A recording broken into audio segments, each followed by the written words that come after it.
Hi guys, my name's Sophie and today I'm going to be doing a book review, and the book that I'm going to be reviewing today is Black Ice by Becca Fitzpatrick, which is the Booksplosion book of the month, and it's about two girls who decide to go backpacking in the mountains for their spring break, and unfortunately a snowstorm hits as soon as they kind of set off on their trip and they end up stranded on the mountain.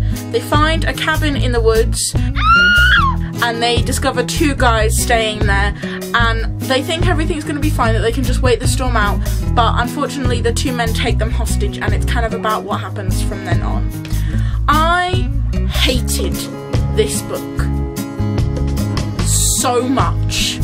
This is second only to hate list in books that I think should never have been written. I'm going to do a short non-spoilery section and then I'm going to get into the spoilers. Basically, all of the characters were completely idiotic. They were incredibly two-dimensional. One of the characters disappears from the novel. Like, they're in it and then they're never mentioned again, with no explanation to what happened to them. The premise is interesting, and that's part of why I found this book so disappointing, is because it had the potential to be so good. Instead of that, you get this drivel of kind of god-awful, do I love the guy who's kidnapped me thing. And like, I have read books with Stockholm Syndrome and they're done well. They make you want them to get to the captor and the captive to get together. Stolen by Lucy Christopher is one such book. Like, there is, that's how you do that well, and like, it was so bad. There were chapters that were completely unnecessary, like whole chapters that added nothing to the storyline at all. Like, they're supposed to give you insight to the characters and they just don't. They don't help you understand what's going on in any way. It was completely unnecessary. There were two things that I liked about this book, and one thing that happened twice where I was a bit, okay, I can deal with that. The rest of it, so the first thing that I like is the cover. Not the boy. The boy is disgusting. I don't like that at all. But the cover's got this buttery feel to it. The second bit was that every so often, and I do mean every so often because it didn't happen often at all, the main character would produce some line where it was obvious that they had done a little bit of research about going into the mountains. Everything else that I've highlighted here was awful. It was just irritating and annoying and so... I wanted to bash my head against a wall. I wanted to throw this book against a wall, and literally the only reason I continued reading this was because it's Booksplosion. And I force myself to finish books. I can't stand the idea of not finishing a book, and I really had to try with this. It was so painful to read. But yeah, so that's going to be the end of the non-spoilery section. If you haven't read this book, well done. If you have read this book, stick around for the next section. If you haven't read this book and have no intention of or want to know the spoilery bits, then stick for the spoilery section. But if you don't want to get spoiled, you should leave now. So go, go, go, go, go. So what I'm going to do now is, to keep this video from being an hour long, is that I'm just going to state every time that this book pissed me off. And it's going to go really quickly, so pay attention. First things first, I couldn't tell where the prologue started and the acknowledgements ended. You need to make it clearer that the story has started. If you are so tipsy that you can't remember what somebody looks like, you're not tipsy, you're drunk. And writing that you're tipsy is really detrimental to how people should learn about healthy drinking, and it's actually really damaging. That's a really shitty thing to put in a book. I am a teenager who uses long words, and no one uses the phrase ad nauseam. No 17-year-old speaks uncommon Latin. It just doesn't happen. Personally, I'd be way more freaked out if some stranger knew my name without ever having seen me before. To a hiker stranded in the woods, it would be a useful survival tool. Oh my god, are you trying to bludgeon your audience over the head with your subtext? I am aware that a map is a useful tool for someone who is lost. I now know from that one sentence that characters are going to get lost and need to rely on this map. I mean, come on. It's called subtext, subplot, and subtlety. Learn it. Use it. Look at the world around you. There are lots of people who would prefer hiking to a beach trip. I know, because I'm friends with a lot of them. It's not that extraordinary for teenagers to want to spend time in a mountain or the woods. Stop acting like you're some special snowflake for wanting to go hiking. Why are you best friends with a girl who is obviously making everything into a competition and is really mean to you? I don't understand. Driving up a snow-covered mountain is not something you do on a dare. At the beginning of this book, you hated Calvin. Why are you so determined to behave like him at every turn? Again, 17-year-olds don't say things like asinine. It just doesn't happen. Teenagers use big words, yes, but big words people have heard of. You do not deserve anything just because you met him at the gas station earlier that day. Yes, he's being rude, but you need to get over yourself really quickly because you're pissing everyone off. Again, subplot, subtlety. You tell me no one's been living here for a long time, even though I, as the reader, already know this from the description of the house. It's creepy and rude and not something you need to answer when someone asks you in-depth questions about why you're up in the mountain. It is not your job to keep peace between a girl and her brother. And it's certainly not your job to protect your ex-boyfriend who cheated on you and was then an ass about breaking up with you. Yes, you should always mention that you're with other people when you meet strangers. I don't care if he's your ex-boyfriend. You don't need to say that. You could say Bear and Corby's brother Calvin. It's not too difficult.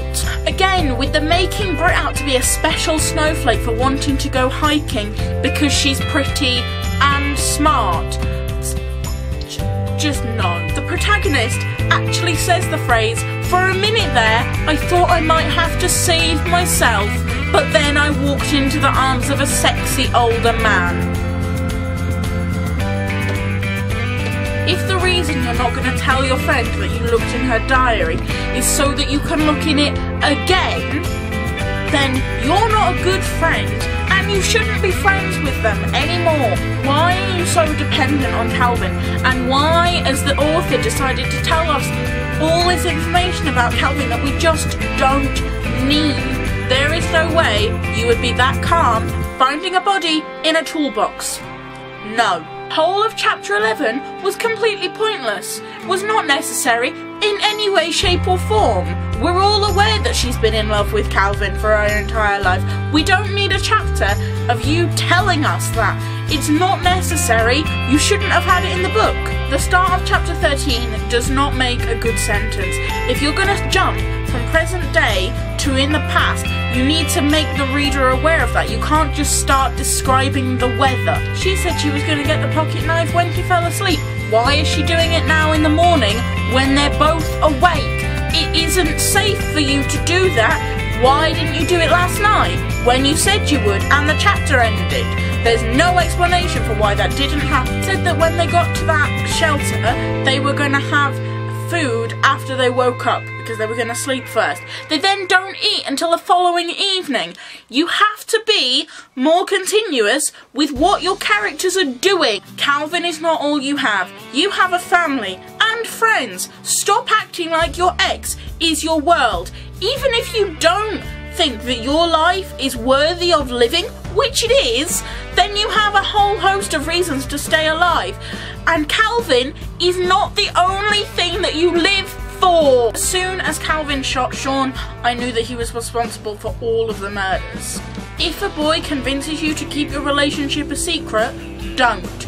Secret relationships are so easy for someone to take advantage of and make them manipulative and abusive. Tell someone that you're in a relationship. Even if it's a grown-up, even if it's your parent, someone, one person, tell them. It's possible to go to your prom alone. Yes, it really is. Not everyone needs a date. You could go with a group of friends. You could go alone. You could go to your prom without having to take a date. Get it through your thick skull. Any boyfriend who tells you to stick to kissing because it's what you're good at is not a boyfriend you should keep. The fact that she doesn't want him to assume she's on her period irritates me no end. Periods are a part of life for about 51% of the population, and the other 49% of the population should get over their innate fear of blood, because you just need to learn to deal with it. And oh, no. If your boyfriend can't deal with the fact that you bleed once a month from your vagina, he's not a boyfriend worthy of your time. You literally just said you weren't going to tell him that you preferred Jude to Mason, so why are you telling him that you prefer boys' names with 2 syllables? That's exactly what you just said you weren't going to do. Please, for the love of God, have some consistency. It's great that you're not going to try and rape her. You, however, do not get to get angry about someone thinking that you might rape them when your behaviour kind of indicates that you might. You do not get to take the moral high ground just because you say you won't rape someone. If someone's scared you're going to rape them, you need to change your behaviour, not be angry with them. Saying you suddenly wished you'd brought the person who you're trying to escape from is really counterintuitive. You could have said she wished she wasn't alone. That would have worked just as well. Actually, it would have worked better because it wouldn't have made her look like an idiot. You obviously can't trust Calvin completely. He broke up with you. That's a breaking of trust. Also, why would you give the one thing that can safely take you away and, you know, get you off this mountain to someone if you don't trust them? You are allowed to say no. You're not even sure you want to be rescued anymore?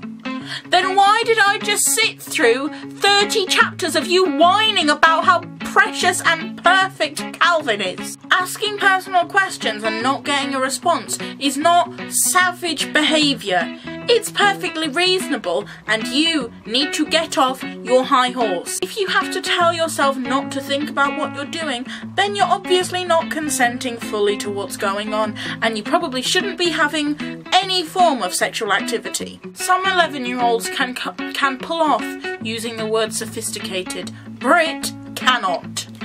The end of chapter 30 is not a correct way to end a chapter because it didn't feel like an end. Didn't even feel like an end of a paragraph. Forcing yourself on your ex-girlfriend. Step 1 in how to be a rapist creep.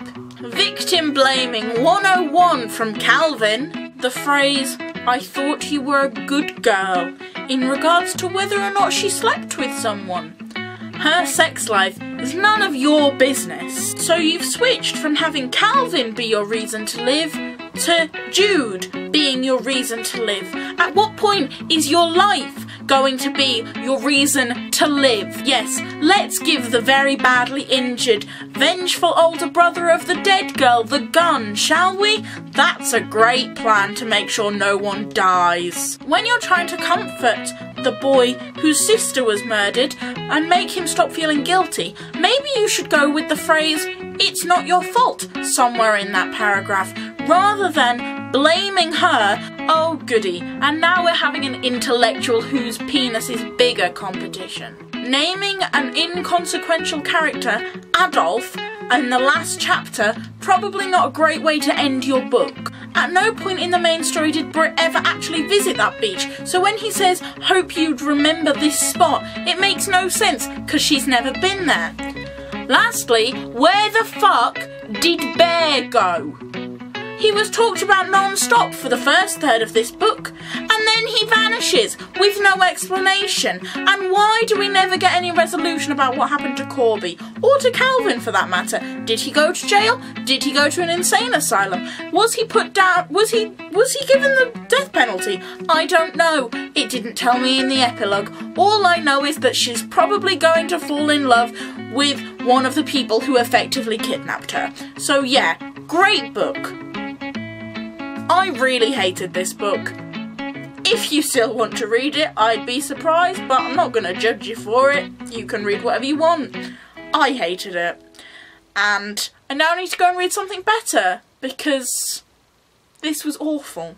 So I will see you guys next time with another video. Bye.